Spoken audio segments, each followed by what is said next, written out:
You're listening to the Multifamily Journey Podcast.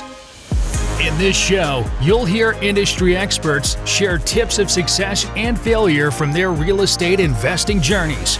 You'll get a transparent look behind the curtain while you learn to fulfill the lifestyle you want to live and achieve your wealth goals. Get ready for the journey to financial freedom through investing in multifamily real estate. Here's your host, Blake Dailey. Hey, welcome to another fantastic episode of the Multifamily Journey Podcast. Today's guest is Larry Pendleton, who is not only a super savvy real estate investor, but he's also like a real estate tax ninja, swinging a sword and throwing ninja stars at tax bills. When it comes to investing in real estate, this is super important stuff. And for some, the main reason they invest in real estate. If you think about the wealthiest people in America, they don't keep their money in savings accounts. They hold it in real estate for the massive tax benefits while their property sits there and appreciates. So in this show, Larry's going to touch on how to pay little or even no taxes. Yes, no taxes.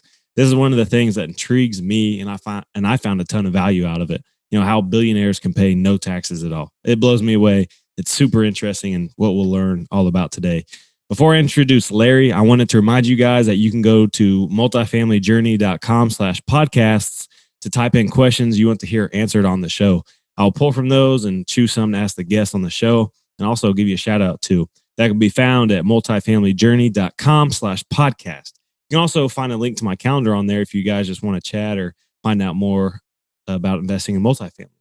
So about Larry, Larry has over 10 years of accounting, tax, and auditing experience as a CPA. He also serves as a board member of the Hunton YMCA in Norfolk, Virginia, where he lives, and the College of William and Mary's Athletic Educational Foundation. He also has 4 years of real estate investing experience on top of all that accounting experience. He's closed on multiple multifamily and single family deals, and now is really scaling up, hitting the multifamily hard with his group. So with that, let's get into the show. All right, Larry, thanks for coming on the podcast. Excited to have you here. Excited to dive into taxes and really get a little more sophisticated today. So thanks for joining. Thanks for having me. Appreciate it. Yeah, awesome. Well, give people a little bit about your background and how you got started on your real estate journey and where you are now. So Larry Pendleton from Hampton Roads, Southeastern Virginia area, Norfolk, Virginia Beach. Born and raised there. Went to a small college close by, accounting degree, and been in accounting CPA for over 10 years, background in taxes, auditing, financial analysis, so forth and so forth. The funny part is, like, I always have recommended real estate to my clients, whether, like I said, if I was working in a public accounting firm or doing my own business now, just kind of offering like that's where all the tax benefits are for investors, but not all of them, but there's a significant portion that you can easily get yourself into. I just never really saw it for myself, more of a limiting mindset type of thing. And actually my business partner, Terry Conyers, like I said, he's the one that kind of brought the tax business. Like, we did the tax business together. I really didn't want to do anything big because I've been in public firms and see how that churn goes, and I wanted to have better control of my time with that. So about 6 years ago, we started PC Financial Services, and I said basically a step above like your traditional franchise, like kind of churn, volume based, because we wanted to provide more quality to people, provide more knowledge and tax planning. But then he's also a real estate investor. So he's been kind of the whole time kind of putting the bug in my ear. 4 years ago was actually when I attained my first investment property, which was a FHA loan. Actually, my partner really was the one that he was going for, but he had too many things going on, so he kind of basically laid it up for me.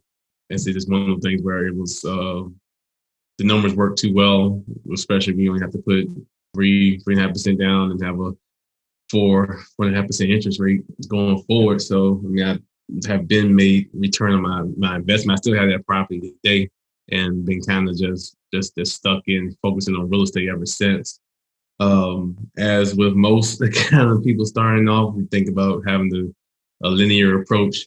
So I think I had to do a flip, and flip didn't really go so well. A lot of mistakes that I made, but learning experiences of like where my strengths are and trying not. And the main mistake was just kind of do it all on my own. So really gained a lot of experience from that. Like I said, that was just an eye opener right there. But I still knew real estate was the way to go. I just knew more of focusing more on cash flow than the big paydays from a flip or even wholesale deals can possibly do. I've never done a wholesale. Just not doesn't fit my personality, and that's something that I see benefiting me. But I recommend to people who want to find different ways to get into real estate. Yeah. So last year 2019 was a really big year for us, where we were able to acquire 10 doors under CP Realty. And that's what really started getting into multifamily, just the economies of scale, just multiple incomes under one roof, but at the same time thinking really small. And at the end of the day, there's nothing wrong about hitting a single, but it's like, well, at the same time, like, how do we get into these home run deals? May not be retirement home runs, but it's like, okay, we got a big deal. So around about June 2019, like, started really networking hard with major players in the multifamily game, just reaching out to people, going to conferences, putting our names out there. And then the latter part of 2019 is when another bug was kind of put in my ear. Is like, well, instead of being a CPA for everybody, how about this being a CPA for professionals in real estate? Definitely was more intriguing for me because I was getting a bit burnt out from just doing taxes all the time and not really seeing, like, providing value to people. Who just, okay, people just want to get their tax returns done and they're willing to pay more because they're getting it done from a CPA. But it's like, okay, I want to get people out of just having a W-2 job and putting money into an IRA and just sitting back and just getting eaten up by taxes year after year. So it just made sense where it's like, okay, I am a real estate investor. I want to network more with real estate investors, and I want to provide value to real estate investors so that we can all feed off each other. So that's why this upcoming tax season will be the first time we actually kind of really focus on having that avatar client, where either you want to get into real estate and want to learn more, or you are in real estate and want to restructure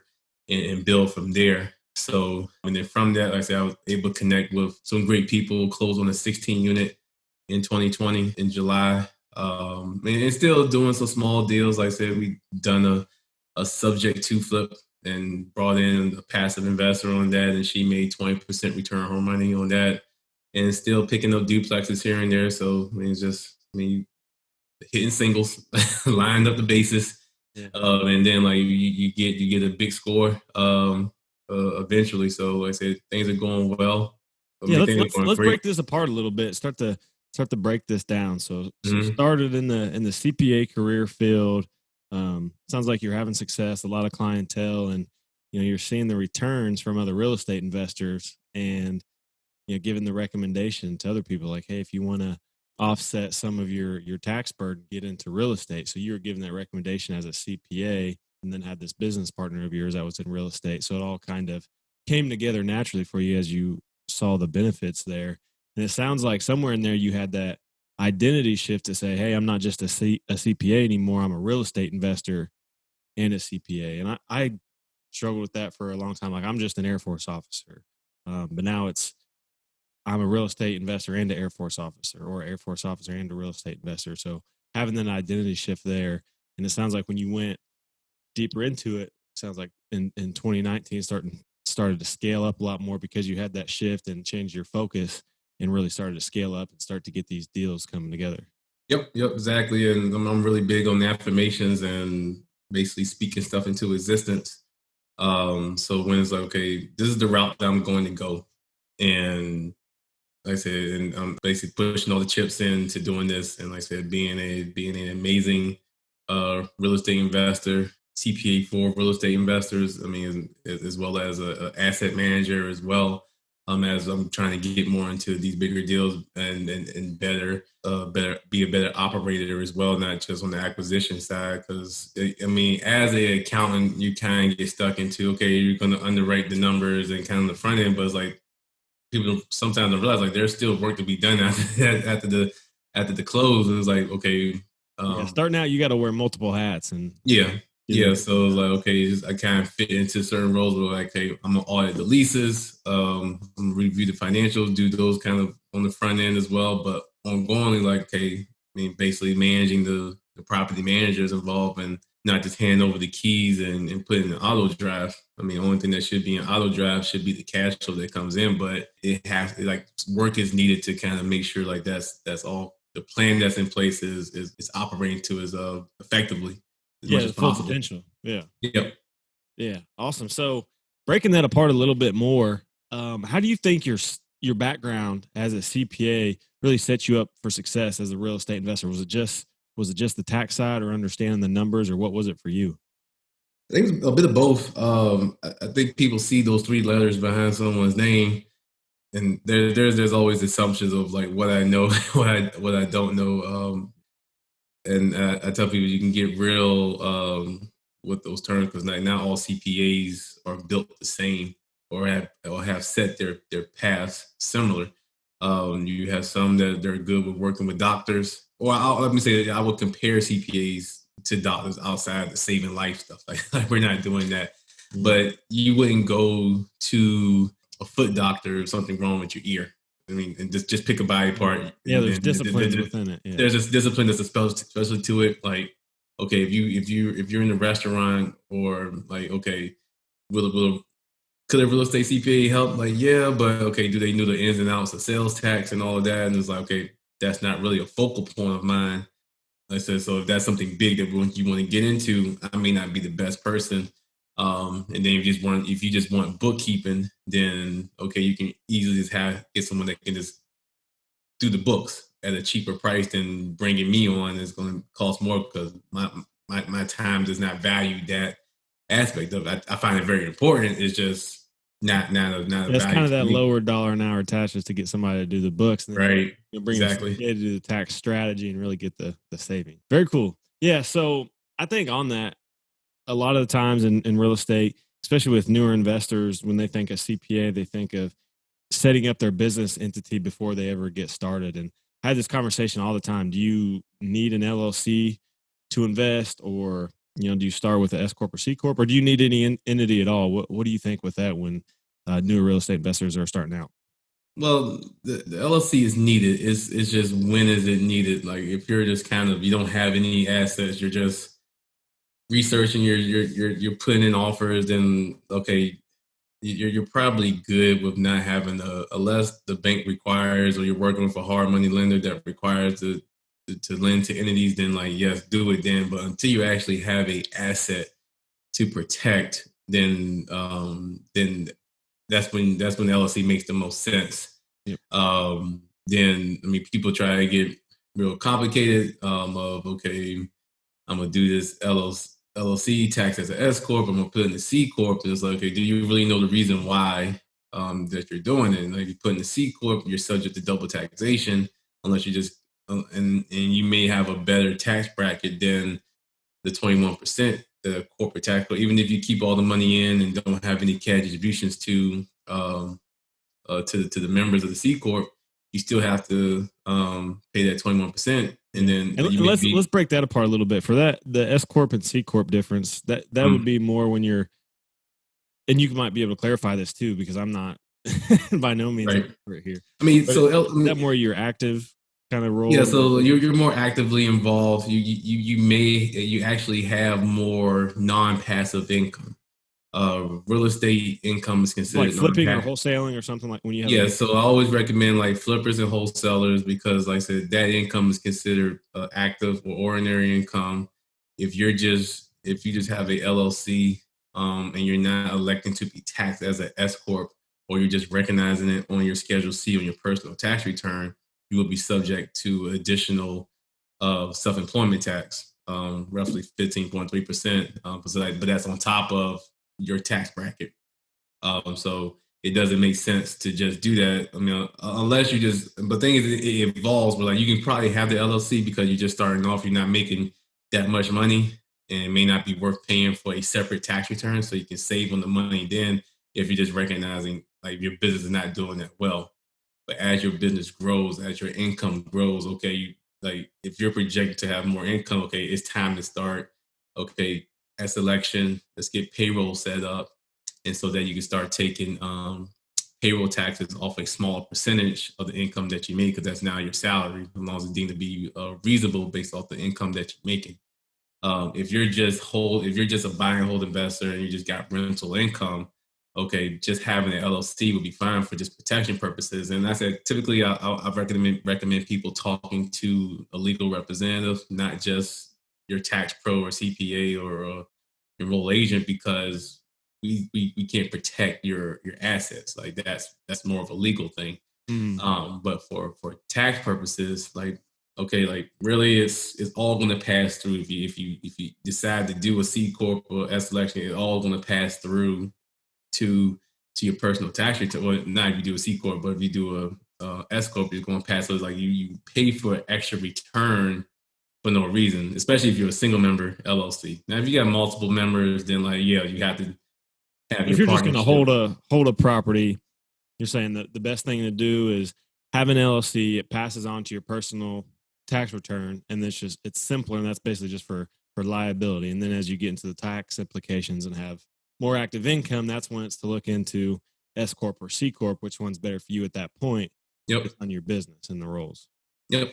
Okay. Your structure should always be evolving as your business grows. Like it's never just a set it forget it type of thing. Yeah. I always hear the thing too, like with flippers starting out. Oh yeah, we have to go straight to S corp because that's the best thing. Well, no, if you're just flipping one house a year or two houses a year, you might not even be making enough income to make up for that double taxation that you're going to see. So that's a thing to consider. So that's a really good point.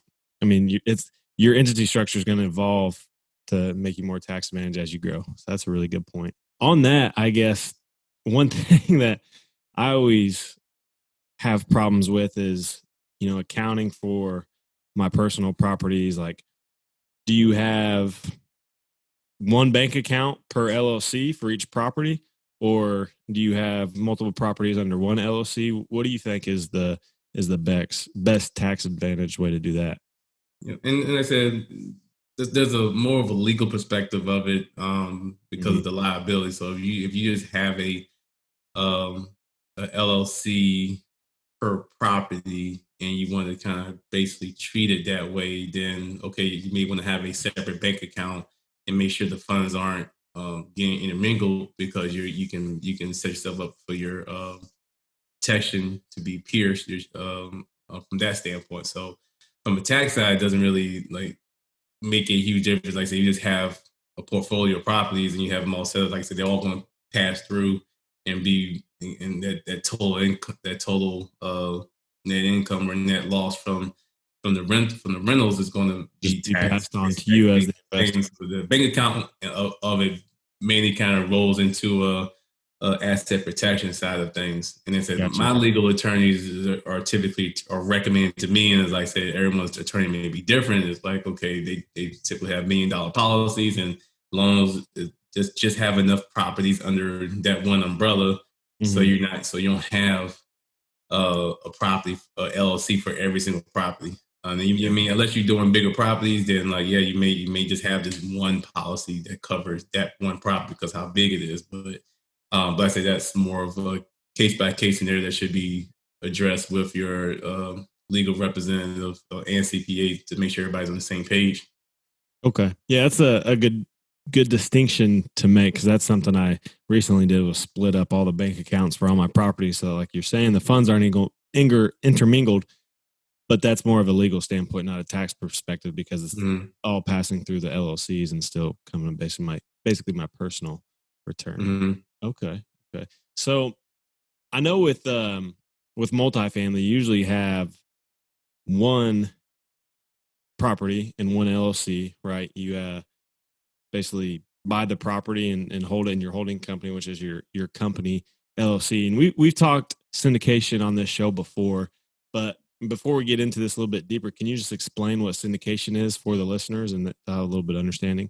I guess in a kind of big picture, and the simplest way I can put it is you have a group of individuals or one individual who does not have the funds to take down a property of whatever size, and they raise capital, making sure they're in compliance with SEC regulations, and they have those investors come in as limited partners or just passive on the deal.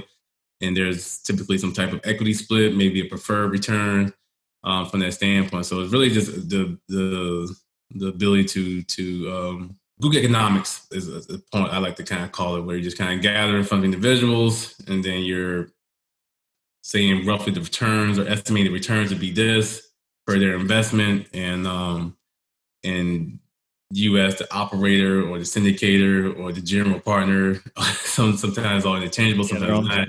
You are making, like, you are kind of actively managing the asset. You may be the property manager as well, but may not be. But you're still the asset manager and ensuring that your investors are getting paid because the property is operating effectively. Yep. Yeah. Basically pulling money from different people to buy big properties is pretty. Yeah, that was a good explanation. So, can you just talk to some of the tax implications of syndicating, whether it's from the GP or the LP side? I know this is probably something you deal with a lot doing your own. Yep. So the common thing that both sides will see is the rental income aspect of it. So like that will typically, depending on how the books are ran, like any split in the equity will just kind of just be, okay, we're just netting revenue from that aspect of it. But that's where a bit of the differences stop at that point. You kind of get into a bit of the weeds of it. So on the GP side, okay, you are actively managing this property, depending on what you have else going on, whether you have a job or you're just kind of full-time real estate, that you may have an option, you may have an opportunity to qualify for the real estate professional status. And that status, what people don't realize, that you can have a loss in the business, like you have a tax loss per se, not a loss. You may be operating well, but because depreciation, segregation, you could have a tax loss. Yeah. But there's limitations on what you can, how much of your passive losses you can recognize in your tax return. So if you're able to qualify for real estate professional status, then you're able to kind of use either all of your ordinary income, whether it's part-time W-2.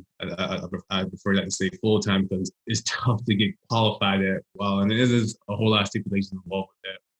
Yeah, real quick, what are those? Just for people that might have never heard of that, a real estate professional.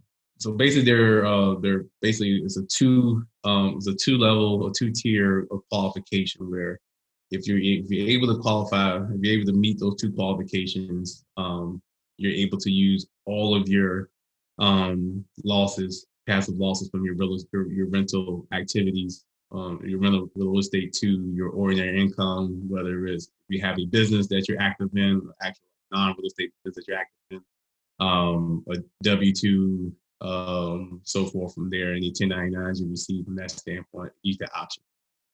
One of the qualifications is that you work at least 750 hours in a active real estate in the profession, like whether you're a contractor, whether you're an agent, whether you're a property manager, those different realms. Like, so you don't have to be a licensed professional, but you have to be actively working in a real estate profession. And it's either half of your basically your personal service time or your work time is spent in that sector, or at least 750 hours. So it makes it very difficult if you're working a full-time job and it's like 2,050 hours. Well, let's just say you work 40 hours a week per se. It's going to be tough to tell the government that you work an additional 41 hours a week in real estate. Yeah, you have to meet the hour minimum, plus it has to be like more than half of your time spent. So basically, the hour minimum, and then plus the half.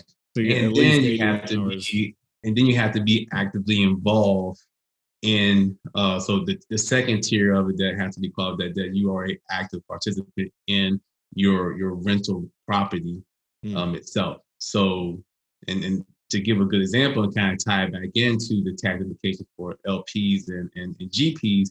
GPs qualify for that because they're making management decisions. Like even though you don't have to be a property manager, like, but you may be reviewing leases, you may be making decisions that property managers are running past you. You don't have to be day-to-day operations. On the LP side, you don't qualify for that because you're not actively involved. You are passive, like, which makes sense. Yeah, as a passive investor, you want right. Yeah. So that's when like you kind of tie everything back in. Like that's a benefit that a LP may not be privy to, depending on what else they have going on. That's the funny thing about taxes, is that like it's never just an open and shut door. It's just, okay, we're starting with this, but then let's see what they got going on. So they may not be qualify for real estate professional status with their syndication money because they're LP, but they may have some other stuff going on that they are active. So in doing the proper elections, then you're able to kind of use all of those losses, and we can kind of dig into that to offset whatever rental income or any income that you have because you qualify for that status. And then when I know I keep saying losses, and I don't want people to think that people are operating businesses at a loss. It's like no, you do have the power of depreciation, which is another one of those golden nuggets in real estate, where you can just take the depreciable value of certain items, and you can allocate those over certain years. Yep. And then with the 2017 Tax Cut Jobs Act, and now you're able to include bonus depreciation, so items that depreciate less than 15 years and less. Okay, now you're able to depreciate all of those in year one, making for huge losses in the business, but with ghost expenses. Like it's not an actual out-of-pocket expense. And it's usually what, 27 and a half years that you can depreciate an asset. So you take.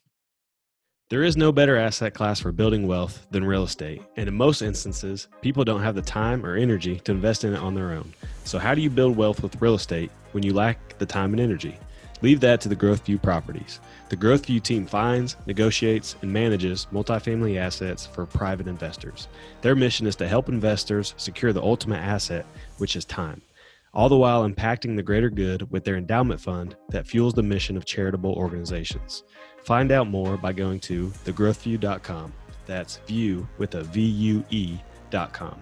Put your money to work so you don't have to at thegrowthview.com. Well, the building itself, and one of the mistakes, and I talk about these a few times, most mistakes you typically see with people's depreciation is that they don't do a cost seg analysis to really break down, okay, but then this building, there was land improvements, there was like fences and whatnot, and there was office equipment, and there were appliances. Like there are certain things that do qualify for a more rapid depreciation first and foremost, and then also do qualify for bonus depreciation. The building doesn't, but the cost seg analysis allows, and depending on the size of the building, like you may have to bring in a professional company to come in, and they bring engineers to kind of do all, like engineers and CPAs. So like it's something that I just can't do by myself. And there's actually guidelines that the IRS provides to make sure those things are covered. But it makes sense because you think like a fridge would depreciate faster than like the walls. Yes, you're building, right? So yes. It's intuitive. So that's basically I don't know if you agree with this, but basically the IRS giving you an incentive as a real estate investor because the government can't provide housing. So it gives a way to incentivize people putting their money in that, providing good housing for people. And when you rehab these projects or renovate them, you can depreciate a large amount of those expenses if you're putting new fridges and all these things and get those tax savings. It's important for people to know, and whenever they're interviewing their CPA or they're having meetings with their tax pro or whatnot, it's important to make sure you're asking them how they're viewing the tax code, because truly, it done correctly, the tax code is basically a book of incentives for the public. Long list of incentives. Like not just follow this rule, get help. Not just not just like, okay, people are paying taxes. Like no, this is really is a group of incentives, and you can really take advantage of it because the government wants people to move a certain way. Okay, they want people to have kids to supply the market with labor and whatnot. Okay, we'll give a child tax credit. We want people to invest in jobs and in real estate and build housing and invest in oil and energy and water and food. Okay, there's tax benefits for that.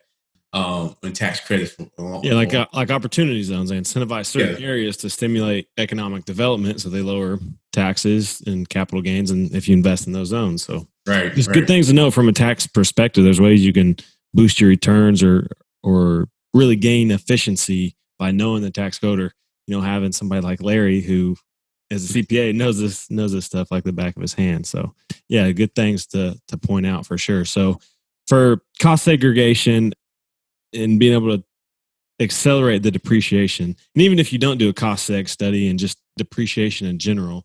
So you're talking earlier before on a GP general partner and LP limited partner split, usually in a syndication, let's say it's GPs get 30% and LPs get 70% of the deal, of all the equity.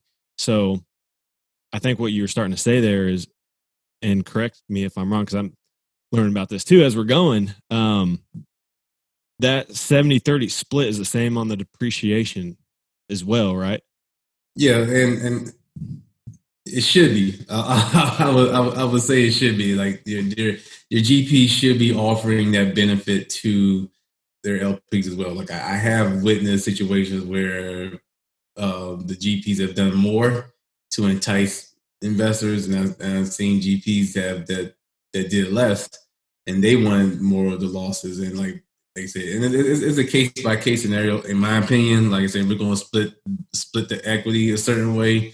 We should split the benefits of the losses a certain way as well. So like I said, I just kind of can only speak for myself and what I deem to be appropriate to offer investors in that realm. Yeah, that's a really good point, and I think that's a big advantage. And you might see this too when you're raising funds for a deal. But when you can find high net worth individuals or people who are making a lot of money, or whatever the case is, they have a lot of money, so they have a lot of taxable income. They can put their money into these real estate syndications and really capture those paper losses to bring down their taxable burden. Can you speak to that process a little bit, like why it's really advantageous for the high income earners to be able to get in syndications? Well, one is rental income itself is tax advantage because, like I said, you can really write off all of it. So you can literally make, for example, $10,000 in a year from real estate, and based on how things are structured, and I'm talking about actually net $10,000, not gross, net $10,000. Once you figure that, like once you get that, and then okay, maybe depreciation does wipe that out, so you're able to pocket $10,000 and not have to pay taxes on it. The opportunities are there depending on how you and your tax pro TPA enroll agent is actually putting all that together. Now, I say depending on the high wage earner, okay, like are they looking to get to a point where okay they can replace their high income or their W-2 income from that standpoint, which is not, because like I said, there's no real tax advantage from that, and it's tougher to get into that real estate professional status with a full-time job. So you're able to kind of like build income and pay little to no taxes on it on a year-to-year basis, and take advantage of that. So you're able to make more money, or you're using additional money to pay the taxes from your high-paying job, or you're able to somewhat, if you're a high net worth individual through a business, okay, maybe you're structuring your business a way where you can kind of step away, take money out, take a salary on it that's small, but then not so much involved operational wise, and then like you can track your time, show that you can be a real estate professional, and then wipe out some of the income, the cash distributions from your business. So it creates guys more. You need to like rewind, like hit the little rewind thing. Let's do that again, because Larry just told you how to pay zero taxes. and how to pay little to no taxes. That is awesome. That's huge. That's why real estate is awesome. Gets me fired up. There was a certain thing in the news about a person who paid very little taxes when his tax returns came out. It's an interesting topic of discussion nowadays. Yeah, you think about it. How can a person that's a billionaire pay no taxes? They made $1 billion. This is why. Larry just told you why. It's depreciation. It's those little tax incentives the IRS writes in the tax code for real estate investors and other tax advantaged industries like oil. You mentioned that. There's incentives there to pay little to no taxes. You can pay yourself a salary if you're the business owner. You can capture that depreciation. You can write off your business losses, and oh man, so many ways. I love it. Definitely rewind that. Listen to it again. And I hate to make light of the topic because I know there's multiple things that people are kind of upset about, but I'll just kind of focus on the aspect of the whatever the 750 and let's call it for what it is. I mean, and I think from that aspect of it, like everyone that's in real estate are fully aware of that, or who've been in real estate for a certain period of time, or who have educated themselves, or full of like, or especially tax pros in it. Like we are aware that like that's possible. Like we're not fazed by that. Like I say, we'll try to communicate to people about how's that possible. And I make sure I tell people like it's not about whether it's fair. It's that's how the system was built. Yeah. And if that's not something you're okay with, then like you just don't understand the history. Yeah, that's a really good point to make. It's not about if it's fair, right? The government wrote that tax code. They put that in there for a reason.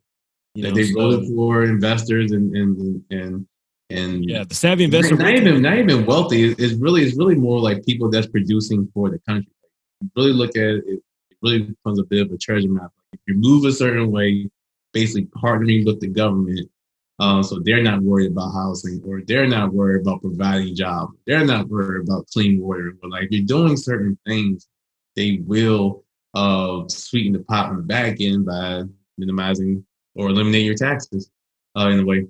Yeah, that's I think to me it's just inspiring. Like you can make that level of income and not pay any taxes on it. Think about how you could reinvest those funds and continue to grow or give back to charity. So many things that open the door if you're a savvy investor and can find a good tax professional to help you take advantage of what's written in the code for you. So I'm really glad we touched on that. So and I think you kind of answered this throughout, but I wanted to ask you. You answered just by your advice and talking through it. But for somebody starting out, do you think they need a CPA or they need a bookkeeper, or do they need to just study and learn this stuff themselves? What do you think?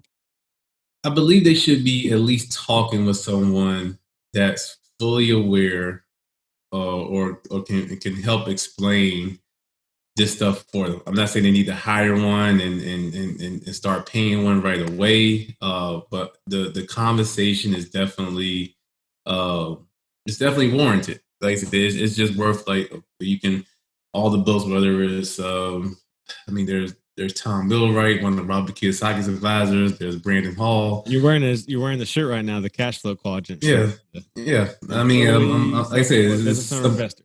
Yeah, I said just whatever you need to do to focus on being on this side. Be on the left side. Is the way to go. Like, I mean, actually, I had a client meeting today, and I wore this shirt because I like to illustrate it to people. Yeah, you can just point it right there on your chest. Yeah, left pec is where you don't want to be. Right pec, get over on that. Yeah, like I'm 6'2", 270, so it becomes very blinding to people. Yeah, there you go. But yeah, I think in the realm, especially if you're about to buy, like it's almost the same aspect of like when to set up an LLC. Like I said, if you're in the midst of you're putting in offers, what are you planning? Are you planning on flipping? How your income is looking, or are you just wholesaling? Like what are these different things that you got going on, so that whoever you're working with can kind of see the whole picture and be able to advise in the right way. Now, does that mean you bring them on full time, or you just need help with your taxes? I mean, eventually, at some point, you're able to do it yourself. And I tell people like the tax preparation piece is something that I do, but it's not, I won't say a necessity. It's just, okay, we put a plan in place.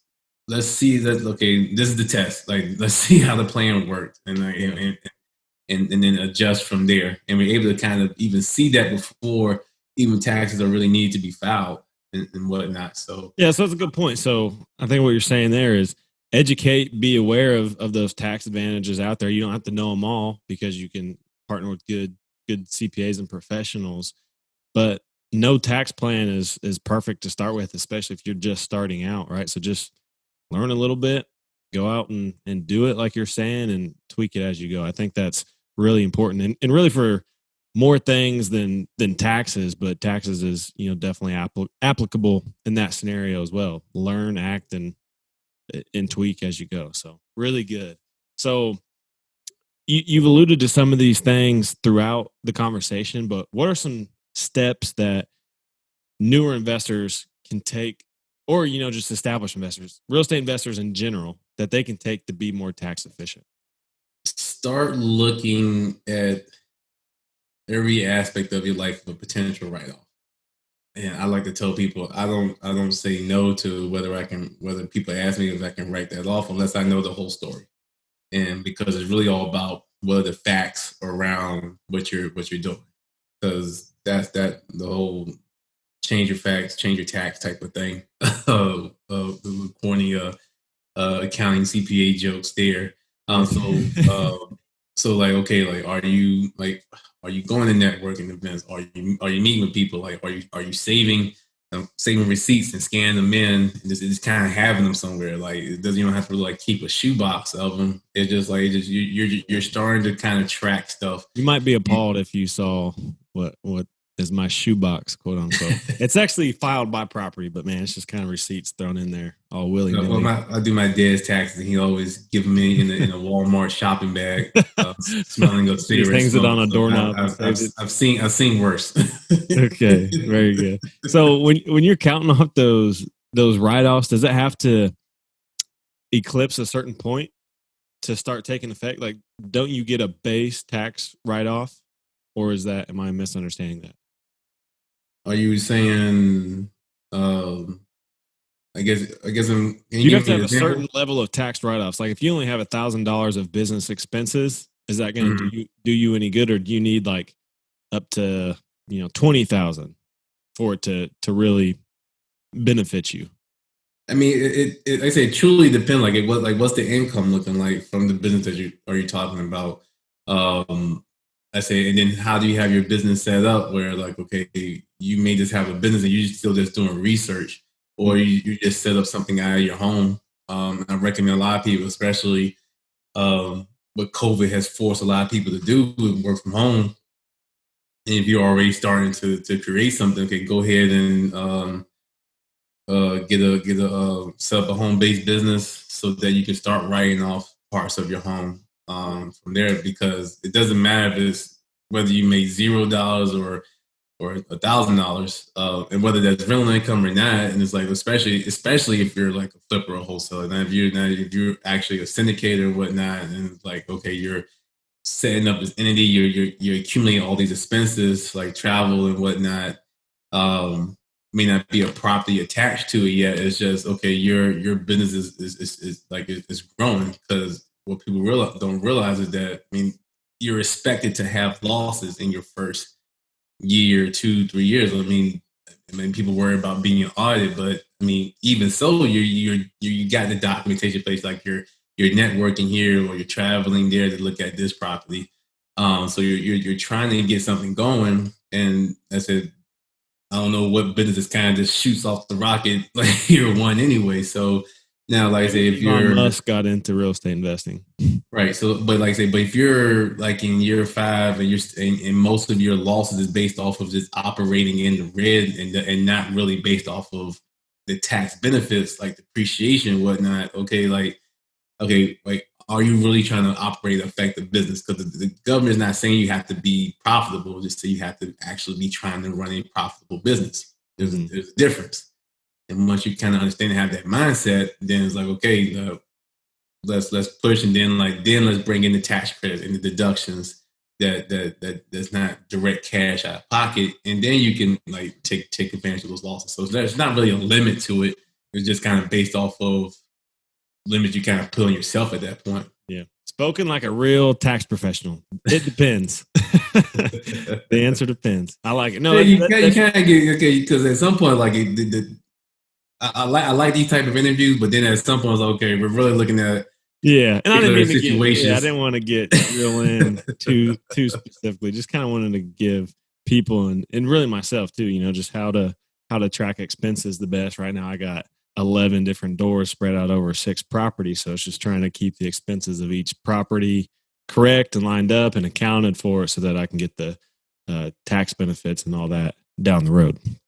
Yep. And that's another people using QuickBooks, people are using spreadsheets. It's like whatever is most effective for you to kind of help keep that stuff organized so you're not scrambling at the end of the year. And plus it's going to save you money on the back end because like I said, if you're bringing someone on to organize your books and do your taxes, I mean, they're not just going to charge you to do your taxes. Like, no, like this is additional work and time.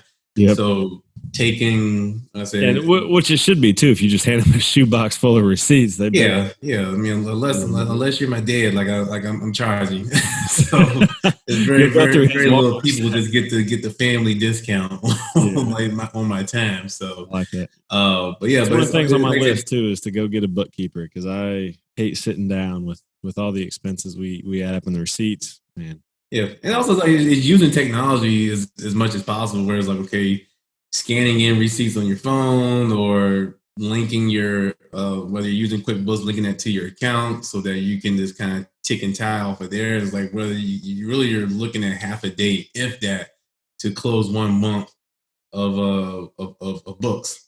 So it's like I say, it all depends on how to truly scale your business in a way that it's operating a little more effectively and not taking up too much of your time and becoming another job. Yeah, that's a good point. Definitely want to limit the extra stuff. But I want to transition now to the end of the show, the Fortune 5, which are the 5 questions I ask every guest at the end. So Larry, let's kick it off. What's the biggest thing that has contributed to your success?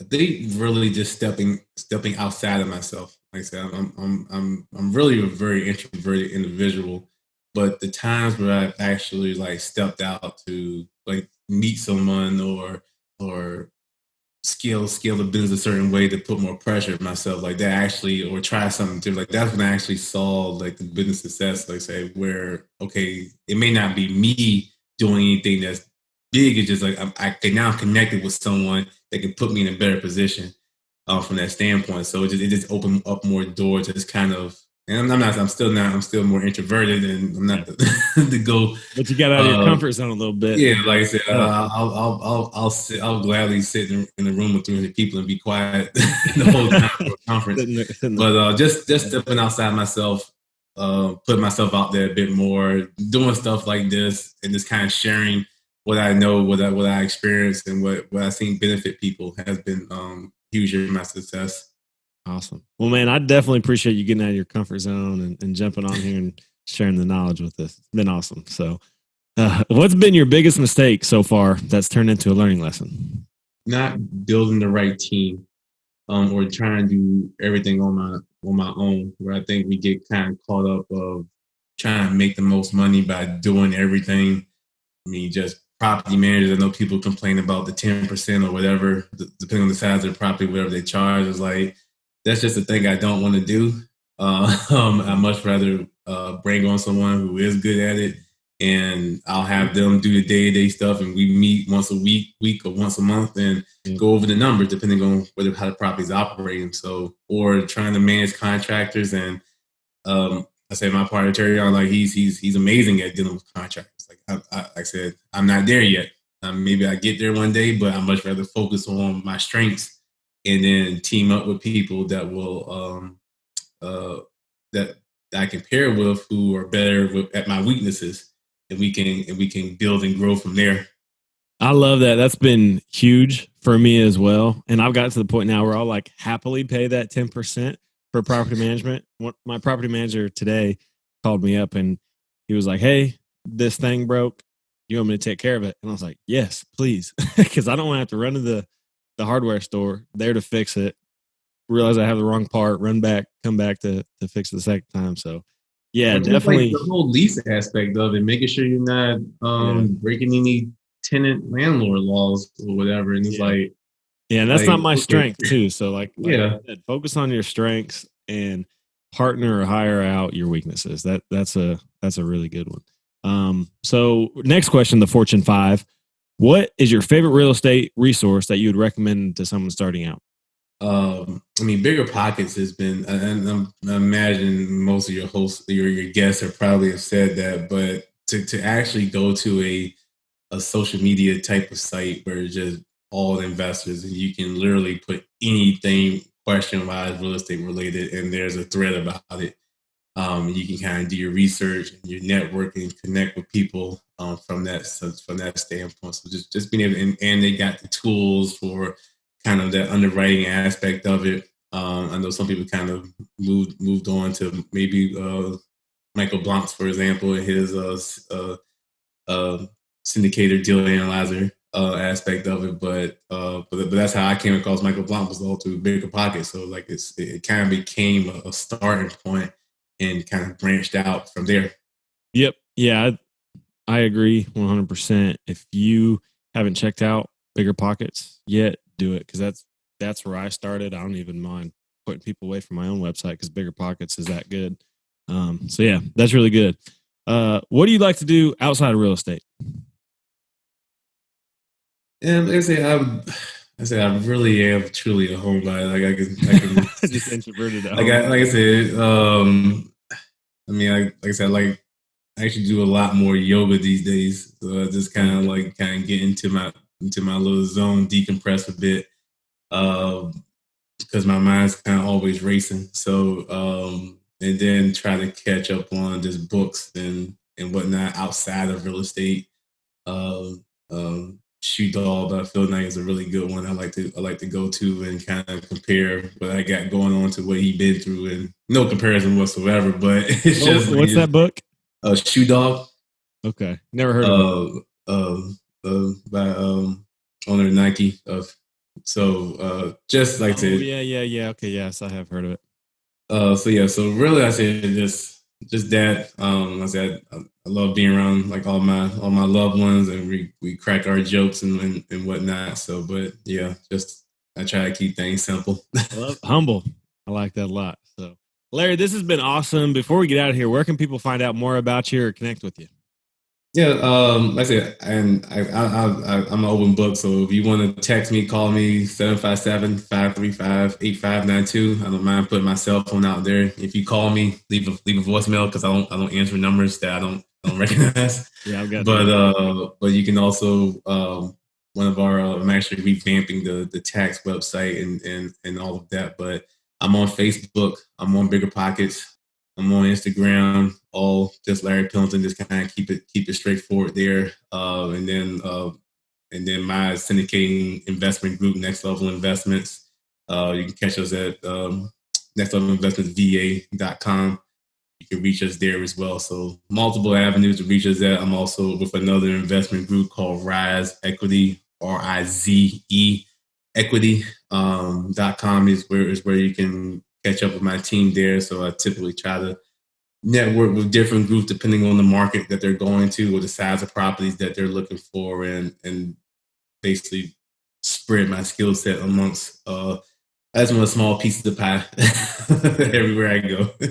Awesome, man. Well, it sounds like you are everywhere, so people shouldn't have problem getting a hold of you at all. And I can attest, super good guy, easy to talk to, and it is super helpful. So hit Larry up. Larry, thank you again for coming on the show. It's been awesome, man. Taxes are such an important part of real estate investing, and I'm glad we got to dive into it today a little bit. Talk about how you can pay little or no taxes. So that's awesome. Awesome. I'm grateful for being on. Thank you again, and looking forward to building from here. And good luck to you and your great podcast. And checked out the website. Like I said, you're definitely trying to keep up with what you got going on. Well, thanks, man. We'll keep it good, and good luck to you and all. Yeah, we'll stay connected, man. You have a good one. You too. Thank you. Thanks.